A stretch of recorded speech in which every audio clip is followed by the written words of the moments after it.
अस्सलाम वालेकुम व्यूअर्स। आज मैं आपको इस वीडियो में बताऊंगा कि हम कैसे विंटर में सागो पाम की केयर कर सकते हैं। सबसे पहले तो व्यूअर्स ये है कि ये पौधा जौन सा है महंगा है, एक बात। दूसरी बात ये कि इसके पत्ते जौन से है साल में 2 बार निकलते हैं अगर सही तरीके से केयर की जाए, और अगर सही तरीके से केयर ना की जाए तो साल में 1 बार ये पत्ते ज़रूर निकलता है। तीसरी बात ये कि पत्ते जब निकलता है तो सब्र हमें काफ़ी करना पड़ता है। तो जब पत्ते निकले हों, सही तरीके से ब्लूम हुआ हो, जैसे ही अभी मेरा ब्लूम हुआ है, और आपका पौधा जो सा डेड हो जाए या आपकी अपनी नाअहली की वजह से ना प्रॉपर सही तरीके से नॉलेज ना हो आपके पास, और आप अगर इस पौधे से हाथ गंवा बैठें तो लिटरली जो सा है बड़ा दुख लगता है इंसान को। दिल बहुत दुखता है जब इंसान का पौधा जो सा है ज़ाया हो जाता है। तो व्यूअर्स, वीडियो पूरी देखिएगा। This is Mohammad Rab Nawaz and welcome to plant life with Sahil. Viewers, सबसे पहले तो मैं बात करूंगा इसकी लाइट के ऊपर, लोकेशन के ऊपर और लाइट के ऊपर। आप इसे सर्दियों में जो सा फुल सनलाइट दें, और ऐसी जगह रखें जहाँ इसे सुबह सूरज लगे, और मगरिब के वक्त जो सा है जब सूरज ढल जाए, यानी आजकल जो सूरज ढल रहा है वो 5 के करीब ढल जाता है, तो उसके बाद आपने जो सा इसे कोहरे से बचाना है। कोहरा जो हल्की हल्की ठंड स्टार्ट हो जाती है मगरिब के बाद, यानी 5-6 के बाद जो है ठंड स्टार्ट हो जाती है इस हल्की वाली, और 9-10 तक जो है फिर रात के वक्त कोहरा पड़ना स्टार्ट हो जाता है। तो आपने जो सा है इसे उस कोहरे से बचाना है। और अगर मेरी बात करें कि मैंने इसे किस जगह रखा हुआ है, तो व्यूअर्स मैंने जो सा है इसे ग्रीन नेट के नीचे रखा हुआ है, और ये आउटडोर पड़ा हुआ है ग्रीन नेट के नीचे। इसे जो लाइट मिलती है वो फ़िल्टर होकर मिलती है, एक बात। दूसरी बात, ग्रीन नेट होने की वजह से अभी इधर रावलपिंडी में, पाकिस्तान रावलपिंडी में इतना उस तरह का कोहरा नहीं पड़ रहा, तो ग्रीन नेट के नीचे ये जो सा है आराम सुकून से जो सा सर्वाइव कर जाता है, इतना ऐसे इशू नहीं होता। आप देख सकते हैं, इसके पत्ते देख लें, आप ग्रोथ देख लें, और बाकी चीज़ें भी देख लें आप, ये सामने आपको चीज़ें नज़र आ रही हैं। तो मैंने इसे इस जगह रखा हुआ है।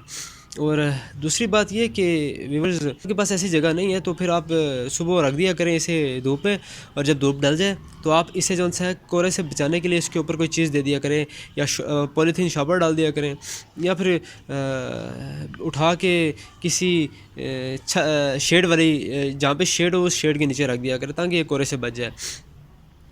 व्यूअर्स, अब बात करते हैं इसके वाटरिंग के ऊपर कि सर्दियों में आया इसे वाटर कब करना चाहिए, कितना पानी देना चाहिए, क्या हिसाब किताब होना चाहिए।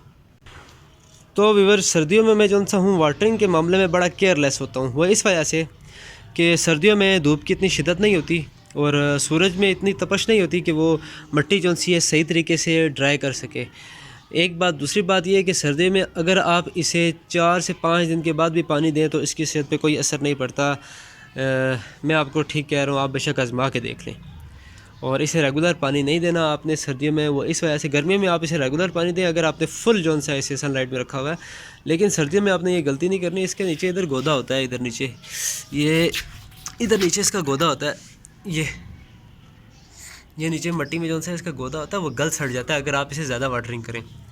तो व्यूअर्स, आप इसे सर्दियों में जो सा है हफ्ते में 1 बार भी अगर पानी दे दोगे चलेगा, ज़बरदस्त तरीके से चलेगा। तो माशाल्लाह से मेरा पौधा देख लें, मैं बिल्कुल स्ट्रेट खड़ा हूँ, और ये पूरा मेरे मोबाइल के फ्रेम में नहीं आ रहा। अल्हम्दुलिल्लाह, जो भी मैं टिप्स एंड ट्रिक्स बताता हूँ आपके साथ शेयर करता हूँ, वो देख लें आप, सामने देख सकते हैं इस वीडियो में। तीसरी बात व्यूअर्स, बात करते हैं इसकी खाद के ऊपर। तो व्यूअर्स, एक बार अगर आपने इसे इसके ग्रोइंग सीज़न में, यानी कि मार्च में, अप्रैल में जो से अगर आपने इसे खाद दे दी ना मिट्टी में मिक्स करके, उसके बाद आपने इसे खाद देने की कोई ज़रूरत नहीं। वो इस वजह से कि सर्दियों में इसका ग्रोइंग सीज़न नहीं होता, पौधा स्ट्रेस में गया होता है। तो जब आप इसे खाद देंगे तो वो इसे पावर बूस्ट करेगी, तो आगे इसके पास एनर्जी होगी नहीं, क्योंकि इसका सीज़न नहीं चल रहा होता, तो वो नुकसानदेह होती है पौधे के लिए। तो सर्दियों में खाद की तरफ से छुट्टी करें आप लोग, और पौधे को तंग ना किया करें खाद के मामले में। और तीसरी बात व्यूअर्स ये कि आप इसकी अभी प्रूनिंग ना करें, मैंने भी करनी है। ये कुछ पत्ते हैं जो मैंने काटने हैं पुराने वाले, लेकिन अभी ना आप करें ना, मैं अभी करता हूँ। बस खिला खिला लग रहा है तो खिला रहने दे, जब मार्च आएगा और फरवरी या मार्च में जो सा मैं देखूँगा, अगर मेरा दिल माना तो मैं इसकी प्रूनिंग कर दूँगा, नहीं तो मैं नहीं करूँगा, क्योंकि ये प्यारा लग रहा है, भरा भरा लग रहा है। और व्यूअर्स, ये कि आप देख रहे हैं मैंने पोर्ट को भी जो सा है रंग किया हुआ है, बहुत ही खूबसूरत इसका पोर्ट लग रहा है। और अनकरीब इसके ऊपर भी वीडियो बनाऊंगा कि मैंने कैसे इस पोर्ट को रंग किया, कौन सा रंग किया मैंने। हाँ, गुडाई भी जल्द से है व्यूवर्स आप कर दिया करें इसके हफ्ते में एक बार। मैंने तो खैर अभी तक नहीं की, लेकिन मैं करूँगा अभी आगे। तो बाकी जौन सा है ये कुछ पौधे निकल आते हैं साथ बाय 1 गेट 1 फ्री के तौर पे, तो आप इसको उखाड़ के बाहर फेंक दिया करें। ये पौधे का न्यूट्रिशन जौन सा है ले लेते हैं, तो आप इन्हें उखाड़ के बाहर फेंक दिया करें। तो व्यूअर्स बस इतना ही था आज की वीडियो में, मैंने अपनी तरफ से तकरीबन सब कुछ बता दिया। तो व्यूअर्स आप इन टिप्स एंड ट्रिक्स पे काम करेंगे तो इंशाल्लाह आपका भी पौधा ऐसे ही होगा जैसे मेरा पौधा आपको इस वीडियो में नज़र आ रहा है।